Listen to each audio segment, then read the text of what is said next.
sensation that you had when you first walked in here. Try and reconnect, because the energy shifted a little bit, because I went up and went to the toilet. I'm trying to help you. Stay focused. Try and reconnect with that sensation. You went into that meditation, you stepped into that mindset that is the basis for you changing who you are. You've got an opportunity now to reconnect with that. Think about that, because what we're going to cover now, if you listen to it rightly, for you, is we just talked about how bodhicitta can be the doorway to becoming a Buddha in one lifetime. To actually have a tantric experience of the planet. You have one doorway out of this cycle to whatever capacity you get that now. And you're about to hear the two methods to develop this thing in your heart. And if you're seated in that state of mind that is that future you as an enlightened being, I don't know, it seems synergistic that the way you hear this would have a greater impact. So the summary is that Dakshin Namje, which means swapping yourself for others. Dak means me or self. Shen means others. Nyam means equal. J means exchange.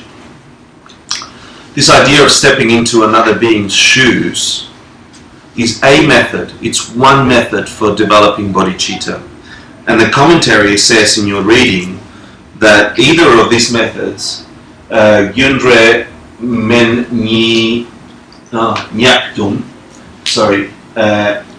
Yundre Men Nyakdun, is that right? Yeah. Either of these two methods will turn on in your heart bodhicitta if practiced correctly. This is a crux in your spiritual development if you can get this.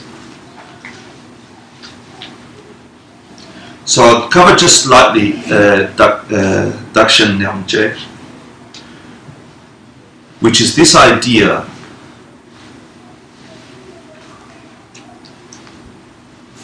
that you are in the mind of that other being that you're in front of or that you're thinking of. And you're viewing and experiencing and sensing the world from their perspective. So, Hector's teaching blah blah that he learned. Yeah? And he sees Anahita writing.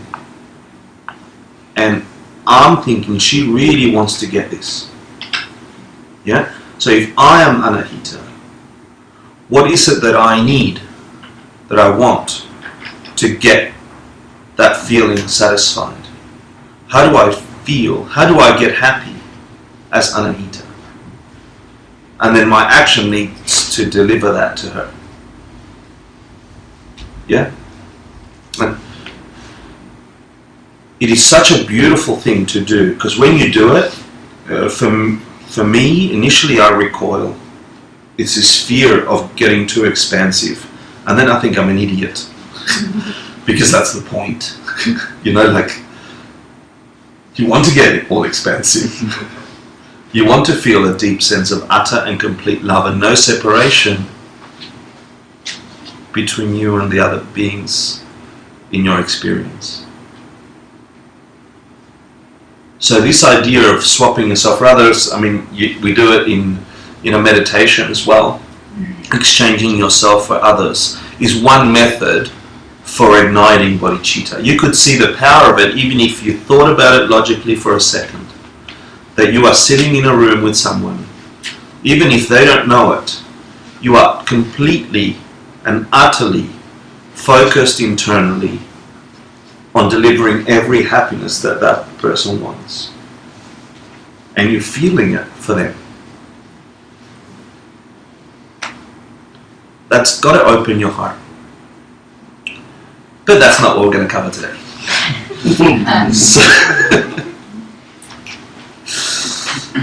But you know, it screws with your mind in such a nice way, because if you do that well, you start losing the boundaries of who you are. And then, which is, anyway, it's a good thing. If you say Gyun Dre, Gyun means cause, Dre means result, Men Nyak means personal advice, and Dun means 7. So can someone help me figure out what cause, result, personal advice 7 means? Because that's what the second method. The second method is cause, result, personal advice 7.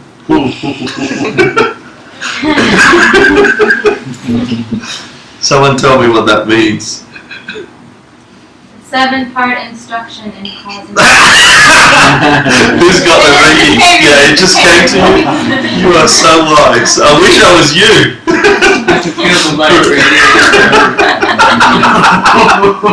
That's awesome. Thank you. I don't know how you did it, but you did amazing. This is the training of yourself in bodhicitta. Yeah, this is a 7-step or 7-part cause and effect instruction, they say. It's a 7-part cause and effect. Why cause and effect? Because you do this and that happens. And then you do that and that happens. If there's another word for that, I could have used that word instead of that again. For those of you who think like me. So,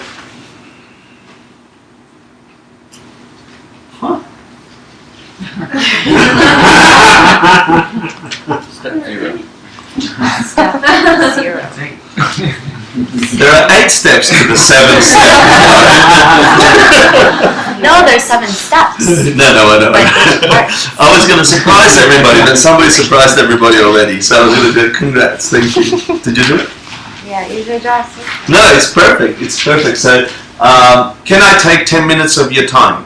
If I cannot, put up your hand, and then we'll all look at you awkwardly. Thank you. Oh, you've got them in English as well, which is nice. So we don't have to go through the explanation. So Tongyong is equanimity, and means that you must have this present in your mind to even begin this process. What's equanimity mean here? Anyone? What do you think it means? If you're going to develop a state of mind where you wish to have enlightenment for the sake of every living being, every single creature, you want their happiness. Yeah? You want them to be free of samsara, this thing that causes pain, whatever pain, psychological, mental, physical, spiritual, any kind of pain, dislike, rejection, hurt.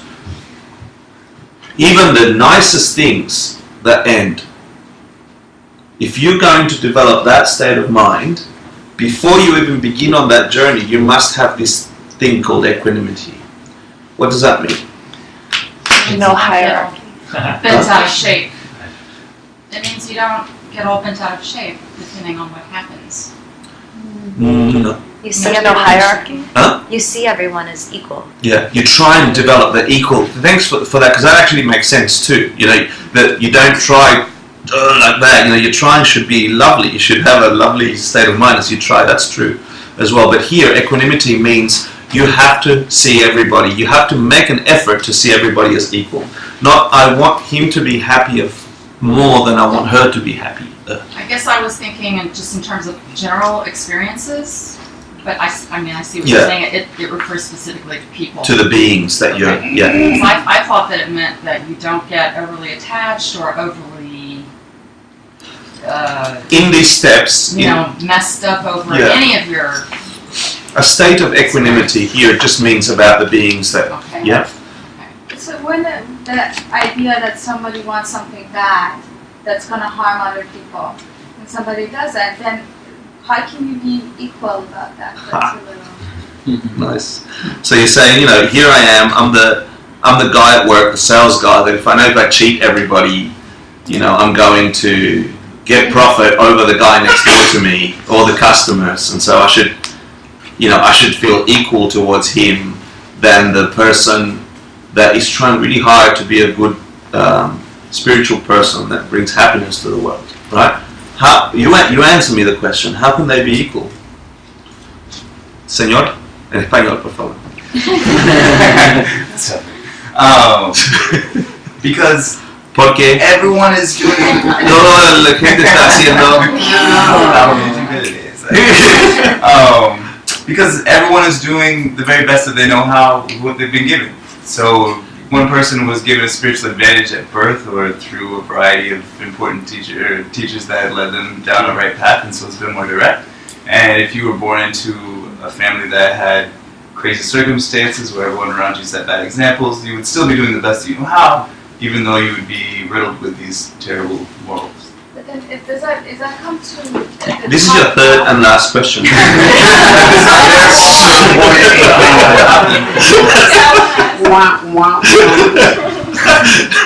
go on. I mean, if you know that person's harming someone, Yeah. and you know that satisfaction might harm other beings, then Yeah. You shouldn't help them harm other beings. Okay? That's a really good thing to not do. but then how do you know? I mean, you're thinking that this person growing up might be more powerful and being able to harm other people. In what way are they all equal? They're equal in your desire to help them, Not you, in them. In what way are all beings equal? deserving help. And They all want to be happy. Yeah. Everyone wants to be happy. And Yeah? avoid suffering. But we're talking specifically about what we've been talking about. Let's talk about renunciation and then bodhicitta. Yeah? I think that What's renunciation towards? Samsara. And we're They all are samsara. I mean, they are samsara. So one seems to have the karma to get gold from cheating. Yeah? That's what they think. They think if I cheat, I get gold. Yeah? And they think that they had the karma for gold, but they now associate it to cheating, which we know can't be true because you're an intelligent student. Yeah? You know, you can't have a goodness from a negative, from a non-virtue. So, in that way, they're equal. There's an ignorance about the way they operate in the world, thinking they're going to get things by acting in a certain way. They don't understand causality.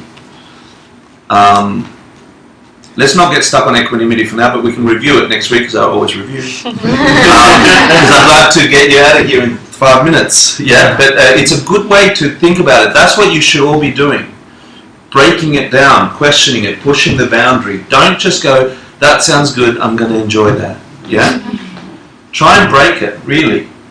But then, once you've figured something out, go deep into it and enjoy it. Yeah, allow yourself that side too. So, thank you. Third question, no more. Yeah. Unless it's the one that's going to get us all enlightened, then you. Marche, say Marche. Marche. From Ma. Does anyone know Ma from Tibetan? Ma. Ma is feminine. Usually at the end it means mother. Yeah. Ma, I think it's from Mare. I can't remember, but it means as mother. Ma means as mother, and She is recognize. What do you think? As mother, recognize means. Has everyone your mother? Yeah. Lucky that wasn't a question.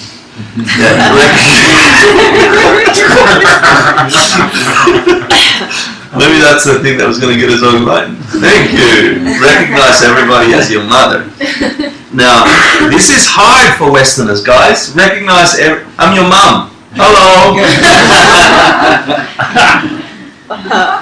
It's hard for us to think that every being has been your mother. It doesn't mean imagine that everyone could have been your mother. It doesn't mean fake it, force yourself to pretend. It means recognize that everyone has been your mother. That's hard. That's hard for us. Yeah? So, in 3 minutes, what does this happen? You have to gain this realization. You have to gain the realization that beings around you have been your mother. This is harder than pretending. And it means that you must have the premise in your mind of past lives and I think I did it once. Did I not do that? Yes. The proof of past lives. I'm not going to do it again, but I can do it in the review next time. But essentially, you have to come to terms with this idea of your mind being a stream, a continuum that has no beginning. And if that's true, and we've cycled through existence over and over, then every being, every moving, living mind expression that you come across, because of the infinite possibilities, has been your mother. Literally has pushed you through their womb thing. However that happens. I'm not that familiar with that anatomy part. In this life.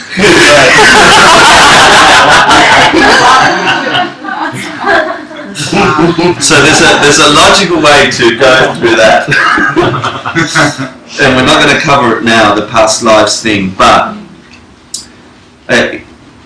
you have to assume that your mind has no beginning and that you've had a past life. We can touch that next week.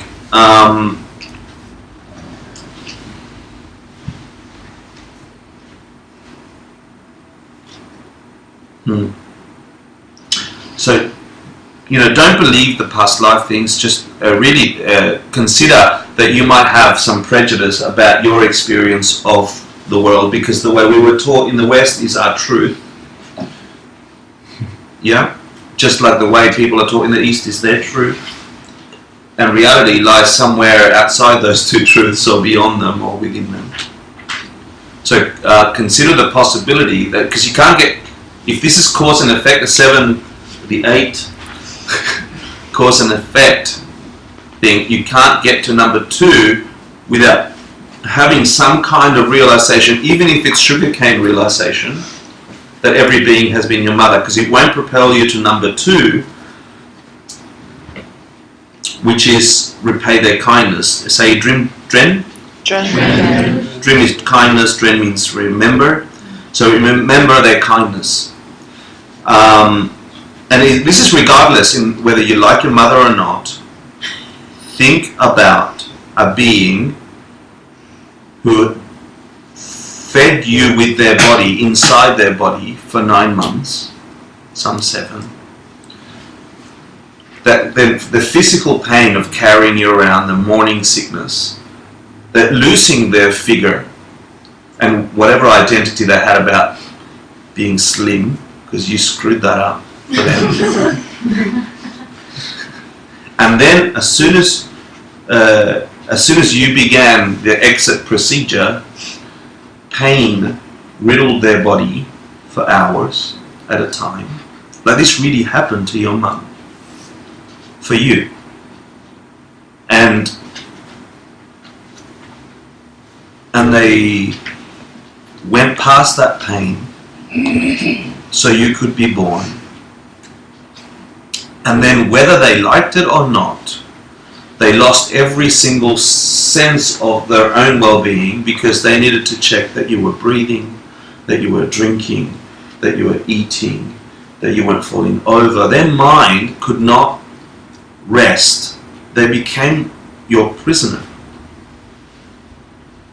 to give you the life you've got. Whether you like what they did or not, whether they did it really well or not so really well, every single mother that has brought a child up beyond birth has had this experience about you.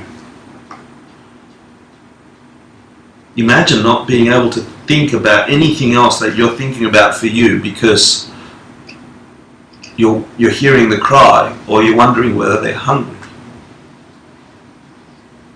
And you want their happiness. They're a being that loves you more than you love yourself.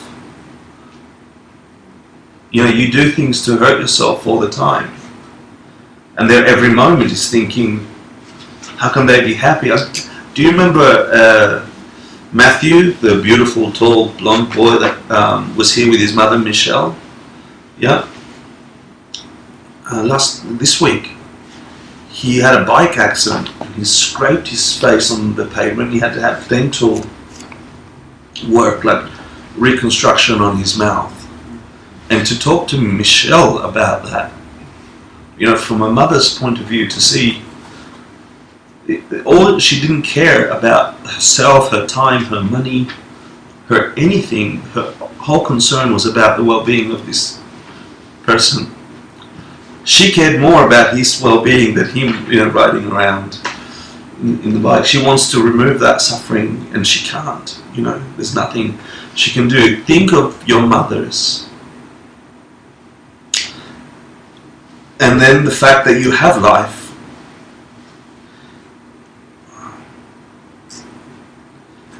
And just that's step 2, just remember their kindness.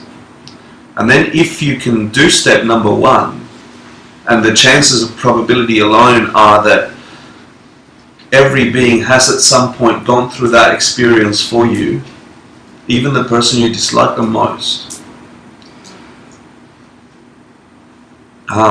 then you have this feeling towards them, even though it's long forgotten and in the past. Like things that happened to you when you were 2 that you don't remember. They still happened to you. They still formed you. So this step is remembering their kindness. And this would force you into step number 3.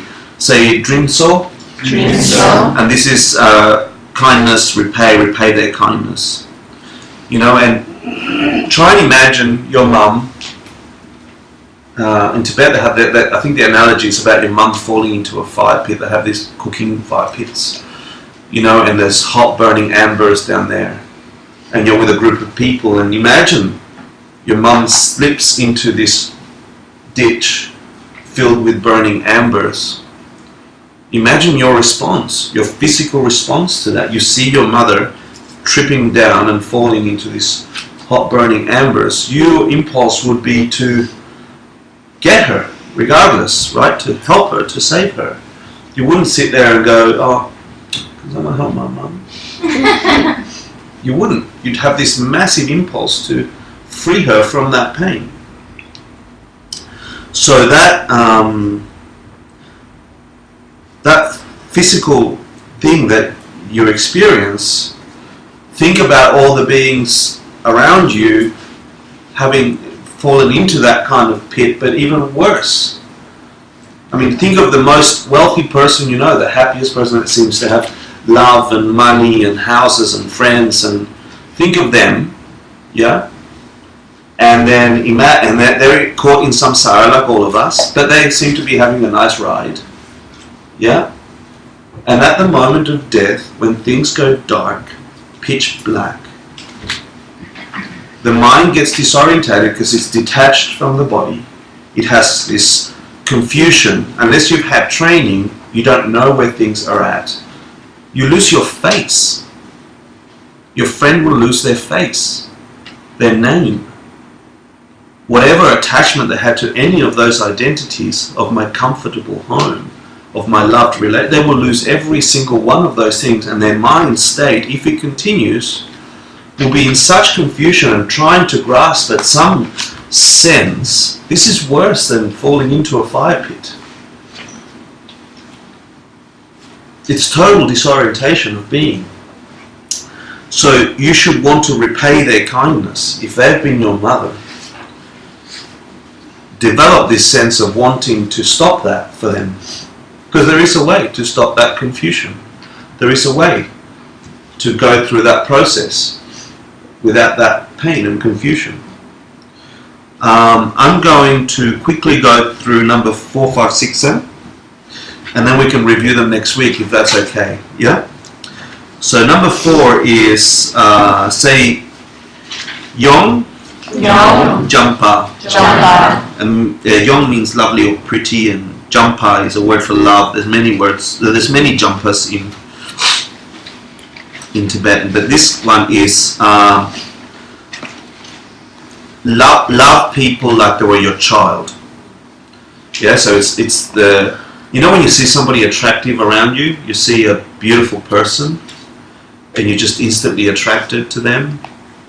It's that kind of attraction, but more. It's like the attraction that you would have towards your child.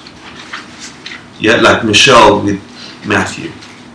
There's no one more important. So because they're suffering, because they've gone into that fire pit. Love them as if they were your child. So now you've swapped, you see.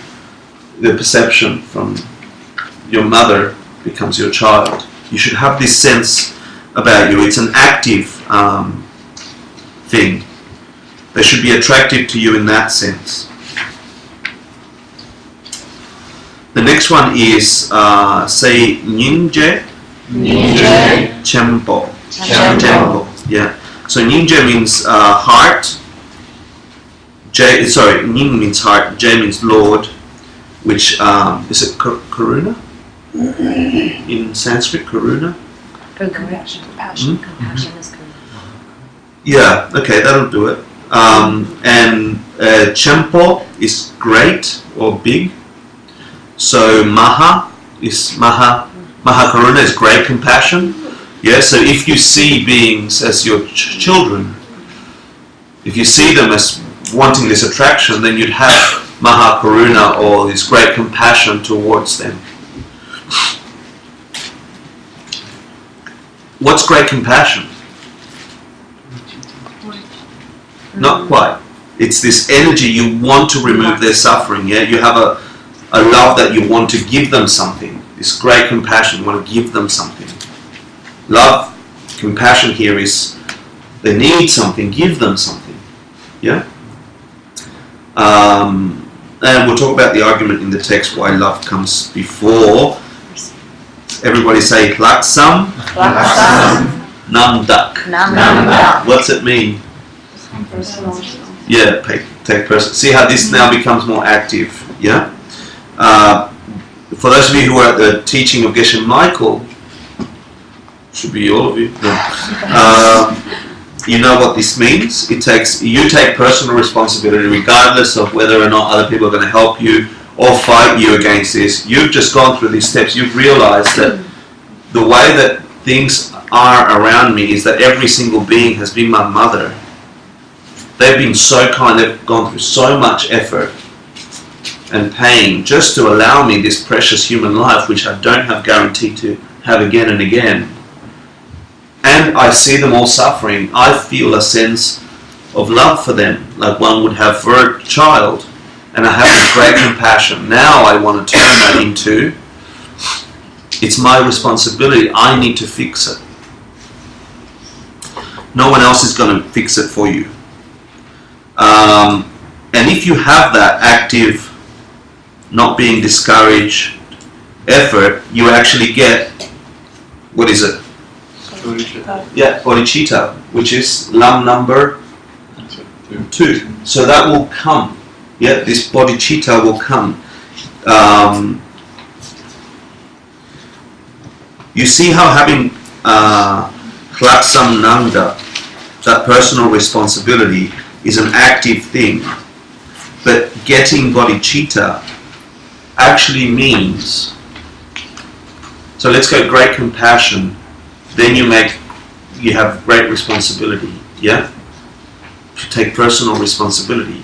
Getting bodhicitta means you just notch that up 1,000,000% by saying, I have to become a Buddha if I'm going to help them. It's the only way is to become enlightened, because becoming enlightened means I have solved every single one of my sufferings.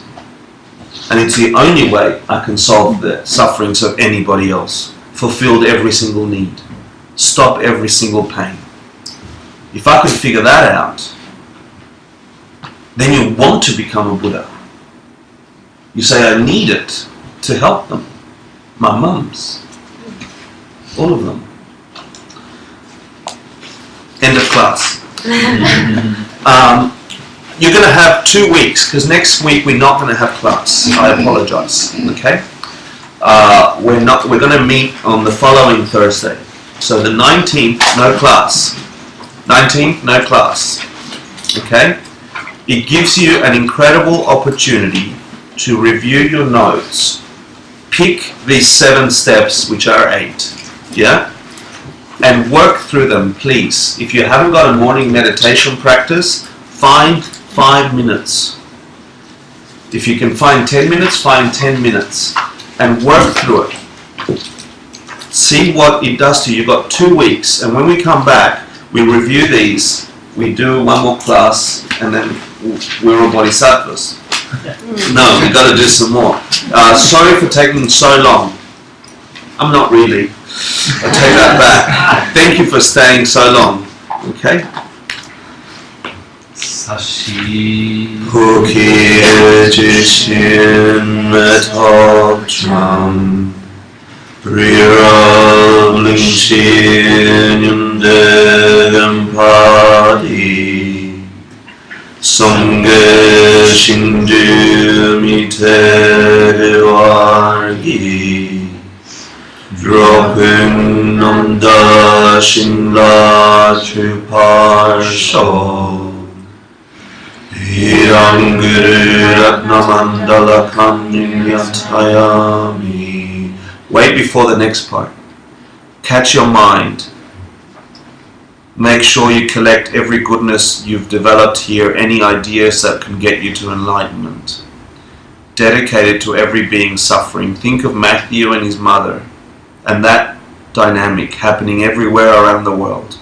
Wish that that gets fixed in the ultimate way, that they get an understanding that lets them fix that. Sorry, Michael.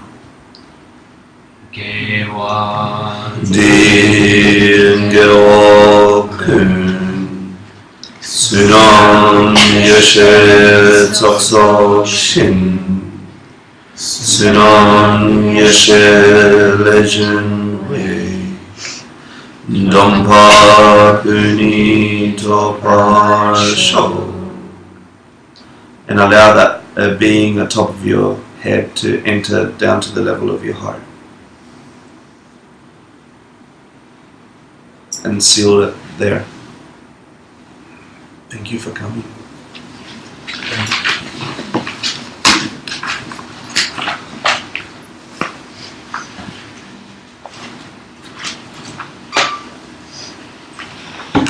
See you in 2 weeks.